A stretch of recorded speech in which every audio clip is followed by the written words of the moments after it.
Hello everyone, आपकी favourite channel manifesting everything में आपका स्वागत है। हम लोग ना बहुत एडिक्टेड हो गए हैं अपनी 3D को लेकर, रिएक्ट करने को लेकर।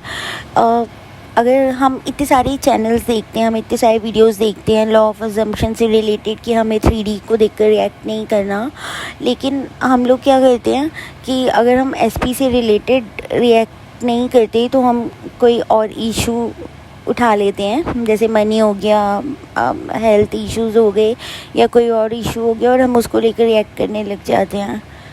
तो ये भी रेसिस्टेंस क्रिएट करता है, क्योंकि आपको ये चीज़ पता है कि जब हम लीस्ट रेसिस्टेंट होते हैं तभी हमारी डिज़ायर मैनिफेस्ट होती है।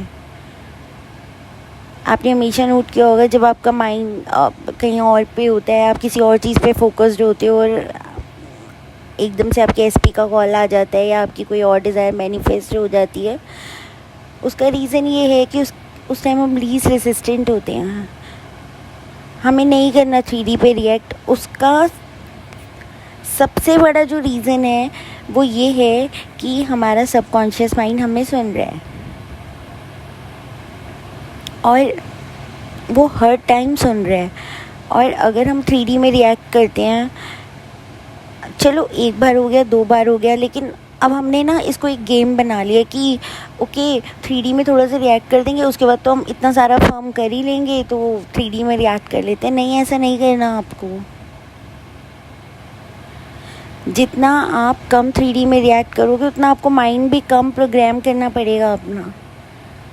वरना क्या होता है ना कि सब कुछ भूल जाते हैं, हम गिल्ट में आ जाते हैं कि यार 3D पे रिएक्ट कर दिया, अब इतना सारा फॉर्म करो, चेंज करो, वरना हम डर जाते हैं कि कहीं मैनिफेस्ट ना हो जाए। तो उस सिचुएशन को अवॉइड करने के लिए 3D में रिएक्ट करने की ज़रूरत ही नहीं है। आप अगर 3D में रिएक्ट कर रहे हो तो आप इस बात को याद रखो कि आप एक बहुत सालों पुराना न्यूज़पेपर देख रहे हो और उसकी किसी न्यूज़ पे रिएक्शन दे रहे हो।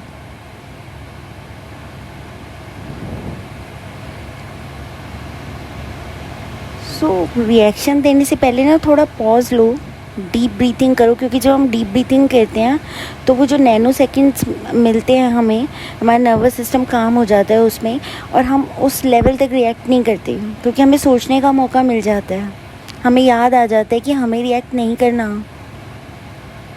वरना हम दोबारा से अपनी ओल्ड स्टोरी को अपने सबकॉन्शियस माइंड में फीड कर रहे हैं।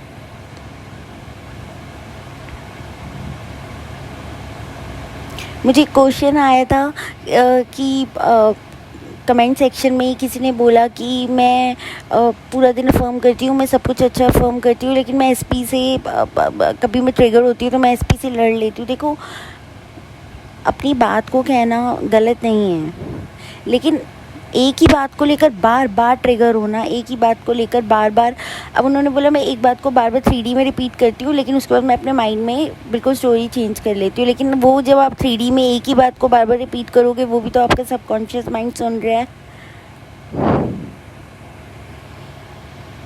जितना कम 3D में रिएक्शन होगा आपका, उतनी जल्दी आपकी डिज़ायर मैनिफेस्ट होगी। पहले हमें ये चीज़ नहीं पता था, हम हर चीज़ पे रिएक्ट करते थे क्योंकि हमें लगता था हमारी 3D एक रियलिटी है, लेकिन अब हमें ये चीज़ पता है और हमारे माइंड को आदत नहीं है, उसे तो 3D में रिएक्ट करने की आदत है। तो हमें अपने माइंड को हर रोज़ टीच करना है ना रिएक्ट करके, ताकि उसे आदत पड़ जाए रिएक्शन ना देने की।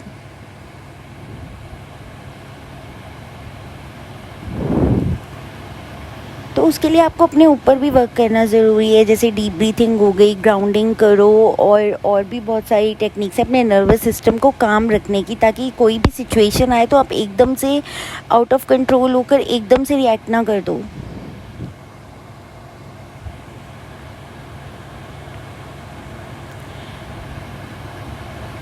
और प्लीज़ अपनी न्यू स्टोरी को रिपीट करो। अगर 3D में कोई सर्कमस्टेंसेस आए हैं, आपकी रिस्पॉन्सिबिलिटी है अपने माइंड को टीच करना न्यू स्टोरी, क्योंकि आपके माइंड ने जो प्रोजेक्ट किया है 3D में, जो रिफ्लेक्ट हुआ है, वो आपके सबकॉन्शियस माइंड में है, इसलिए रिफ्लेक्ट हुआ है।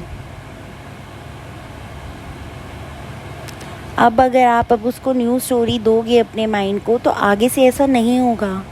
तो अभी से शुरू करना है। 3D में रिएक्ट करके टाइम वेस्ट करने से अच्छा है उसी टाइम अफर्म कर दो, उसी टाइम अफर्म करना स्टार्ट कर दो। मैं तो ऐसे ही करती हूँ। और अभी मैंने एक रिसेंटली मेरे एक सब्सक्राइबर ने भी लिखा था कि वो भी एकदम से जैसे 3D में कोई सर्कमस्टेंसेस आते हैं वो अपना अफर्मेशन करना शुरू कर देते हैं, न्यू स्टोरी रिपीट करना शुरू कर देती है, चाहे उस टाइम पे 3D इतना रियल लग रहा हो कि ये तो चेंज हो ही नहीं सकता, ये सिचुएशन तो मतलब इसका तो कोई सॉल्यूशन ही नहीं है, तब भी अफर्म करो। आपको लग रहा है ना, तब भी अफर्म करो, क्योंकि सबकॉन्शियस माइंड के पास सारे सॉल्यूशन हैं।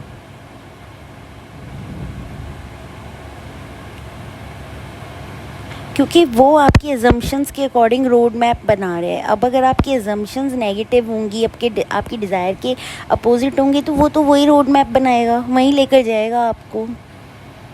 तो उसको टीच तो करो, उसको समझाओ तो सही कि आपकी रियलिटी क्या है, खुद को लेकर, डिज़ायर को लेकर, हर चीज़ को लेकर।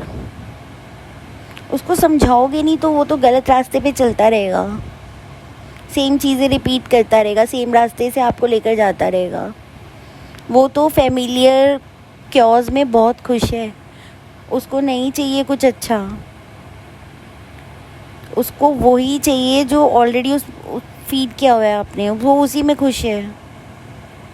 लेकिन हमें उसको समझाना है, चेंज करना है कि नहीं, ये है हमारी रियलिटी, वो नहीं है। गलती से प्रोग्रामिंग हो गई, अब तो हमारी रिस्पॉन्सिबिलिटी बनती है ना हम उसको चेंज करें।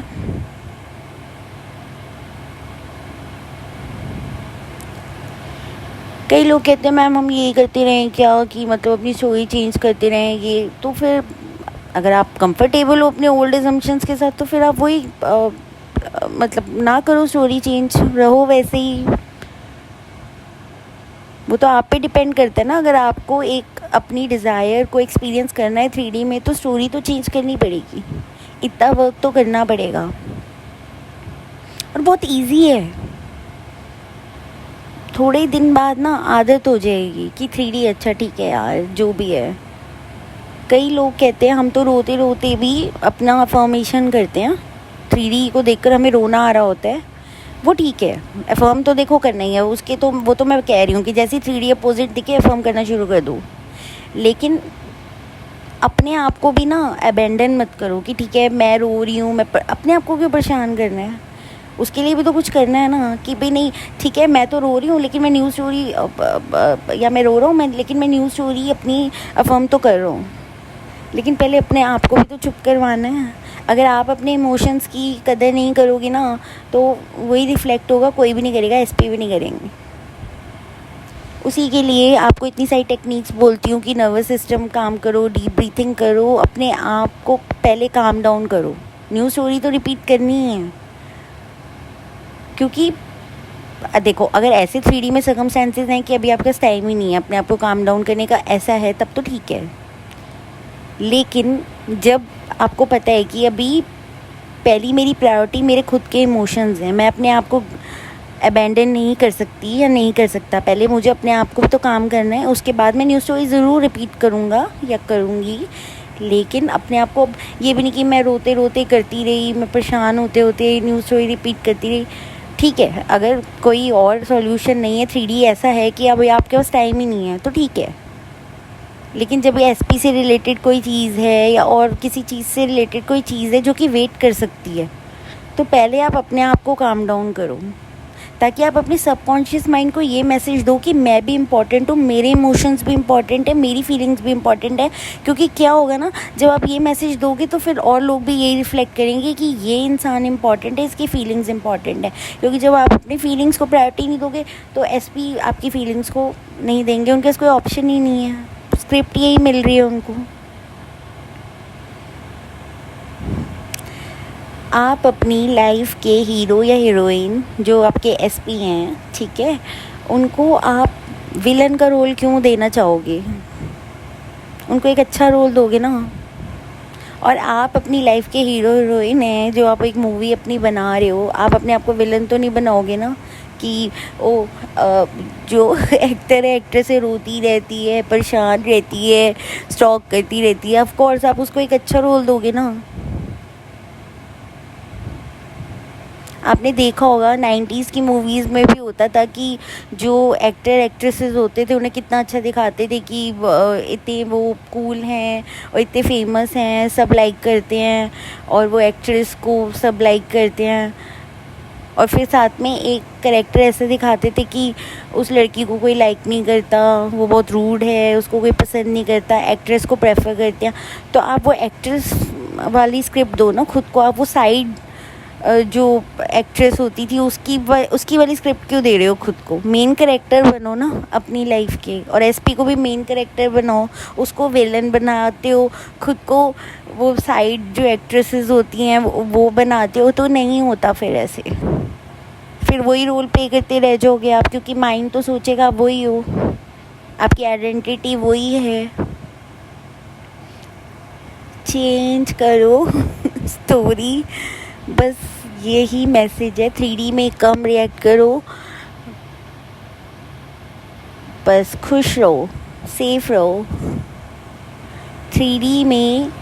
3D को बिल्कुल इम्पोर्टेंस नहीं देनी, बिल्कुल भी इम्पोर्टेंस नहीं देनी।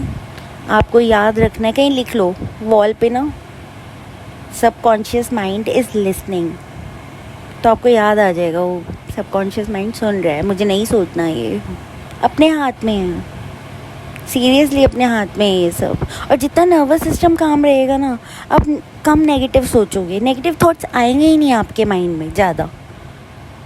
प्रेजेंट मोमेंट में ज़्यादा रहोगे, माइंड इतना ओवर थिंकिंग करेगा ही नहीं, आपकी सुनेगा। और जिन लोगों का नर्वस सिस्टम काम नहीं होता, ओवर थिंकिंग की आदत होती है, उनका माइंड है वो घूमता रहता है। रोबोटिक इन्फॉर्मेशन इसीलिए वर्क करती है क्योंकि क्या होता है कि जब आप एक बात को इतना रिपीट करते रहते हो ना, तो कॉन्शियस माइंड के पास ना मौका नहीं मिलता कॉन्शियस माइंड को कि वो आपको नेगेटिव कुछ बोले। और अगर बोलता भी है ना, एक टाइम आता है कॉन्शियस माइंड चुप हो जाता है, बट उस लेवल तक आपको रिपीटेशन करनी पड़ती है। मेरा तो यही है, मैं जितना रिपीट करती हूँ ना, उतना मुझे ट्रस्ट होना शुरू हो जाता है, और उतना मेरे को पीस फील होना शुरू हो जाता है, और उतनी जल्दी मेरी डिज़ायर मैनिफेस्ट होती है। इसलिए मुझे बहुत रिपीट करना पड़ता है। सबका अलग है, कई लोग स्क्रिप्टिंग करते हैं, उनकी डिज़ायर मैनिफेस्ट हो जाती है। देखो, मैं रोबोटिक इन्फॉर्मेशन करती हूँ, तो मैं ये नहीं बोल रही कि हर कोई रोबोटिक इन्फॉर्मेशन करे, बट हाँ, रोबोटिक इन्फॉर्मेशन से अगर आपको बहुत ज़्यादा ओवर थिंकिंग की हैबिट है, आपका कॉन्शियस माइंड आपको बार बार मतलब कुछ ना कुछ नेगेटिव आपके माइंड में चलता है, तो रोबोटिक इन्फॉर्मेशन बेस्ट है। रोबोट की तरह बोलना ही तो है, मंत्रा चैंटिंग समझ लो, मंत्राज हैं। मंत्राज हम करते थे, हम 108 टाइम्स मंत्राज करते थे। वो ये थे ना कि ये मंत्रा करेंगे हमारी ये वाली डिज़ायर मैनिफेस्ट हो जाएगी, तो वो मंत्रा भी हम रिपीट करते थे ना, करते हैं, अभी भी करते हैं। तो वैसे ही एक मंत्राज हैं, अफर्मेशंस भी एक मंत्राज हैं। उन्हें जितना रिपीट करोगे उतना आपकी रियलिटी में आपको दिखना शुरू हो जाएगा। बट 20 और 30 इयर्स की प्रोग्रामिंग है, थोड़ा सा अपने आप पे इतना तरस करो कि एकदम से अपने आप को ऐसे मत करो कि अरे मैंने इतने दिन 2-3 दिन इन्फॉर्मेशन के लिए, कहाँ है मेरी डिज़ायर। उसको तो माइंड को, सबकॉन्शियस माइंड को कैचअप करने के लिए थोड़ा टाइम तो दो। और जो लोग हैं वो लोनली, जो भी हैं वो लोनली फील करते हैं, उनको लगता है कि ऐसा क्यों हो रहा है, वैसा क्यों हो रहा है, याद रखो आपका सबकॉन्शियस माइंड आपके साथ है। ये बहुत बड़ा गिफ्ट है, गॉड का बहुत बड़ा हम लोगों को गिफ्ट है। और अब ये आप पे डिपेंड करता है आप इसको कैसे यूज़ करते हो। अगर आप इसको अच्छे तरीके से यूज़ करोगे ना, तो ये तो मिरेकल्स क्रिएट करेगा। तो ये मत सोचना कभी कि आप लोनली हो, आपका सबकॉन्शियस माइंड आपके साथ है और वो आपको सुन रहा है हर टाइम, और वो वही करेगा जो आप चाहते हो। लेकिन हाँ, उसको प्रोग्राम करना पड़ेगा आपको। बस आपका इतना काम है, उसके बाद आप अपने सबकॉन्शियस माइंड पे छोड़ दो, वो सब कर लेगा। उसको रोड मैप तैयार करके दो, मतलब उसको एक सही डायरेक्शन दो, अपने आप रोड मैप तैयार करेगा और आपको आपकी डेस्टिनेशन तक ले जाएगा। ओके गाइस, तो आज के वीडियो में इतना ही। प्लीज़ सब सेफ रहो, हैप्पी रहो, और अच्छी अच्छी अफर्मेशंस करो हर चीज़ के लिए, और प्रेजेंट मोमेंट को एंजॉय करो। Bye, take care, happy manifesting.